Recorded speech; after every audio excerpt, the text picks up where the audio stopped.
Alors, au début, j'étais toujours surpris quand quelqu'un arrivait par mon côté gauche. Je vois mon champ de vision à partir d'ici, hein, et quand la personne est là, le temps de réaction, c'est trop court. Et à chaque fois, ça me fait sursauter, si on veut. Cette image, c'est ce que le cerveau de Michel Cusin perçoit, alors que la grande majorité des gens voient la même scène comme ceci. Suite à un accident vasculaire cérébral, Michel Cusin souffre d'une négligence spatiale, c'est-à-dire d'une absence de conscience de tout ce qui se situe à sa gauche. Arnaud Sage tente, par ses exercices, de lui prouver cette négligence. Ce que je vais vous demander, c'est de faire un trait au milieu de la ligne. Allez-y. Le patient a mis le milieu ici pour lui. Donc on voit qu'il y a une omission de toute cette partie, alors que si on regarde à main levée, le milieu serait plutôt là. Ben, ça fait bizarre parce que moi je suis persuadé de tracer mon trait au milieu. Et c'est vrai que ça perturbe tout, mon environnement. Mais voilà, l'espace n'existe pas. C'est la création de notre esprit. En fait, si vous avez une lésion plus ou moins petite dans cette partie du cerveau, vous avez la disparition de l'espace comme si cette partie de l'espace n'existait pas vraiment. Nos recherches sont importantes pour développer de nouvelles approches thérapeutiques pour ce genre de patients.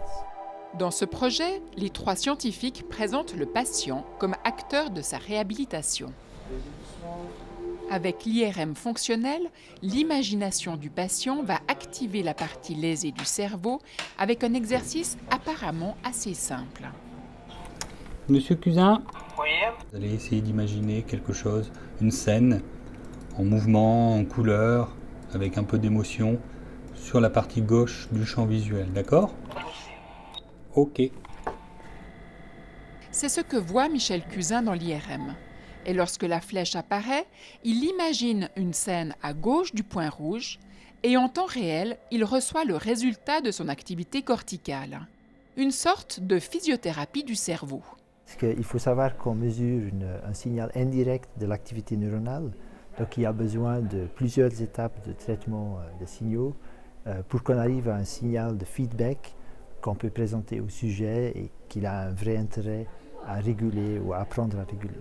Ce feedback confirme au patient que la partie lésée de son cerveau peut être réactivée par sa propre imagination.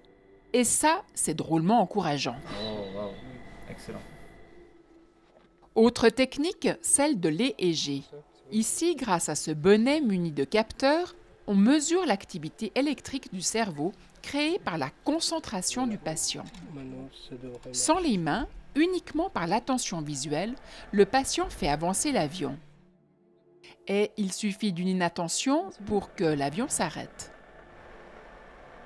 Une autre manière pour que le patient réalise le produit de ses efforts.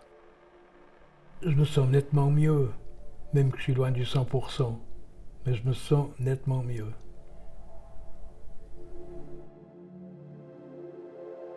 Chaque année, dans le monde, 4 millions de nouvelles personnes souffrent de ce handicap invisible.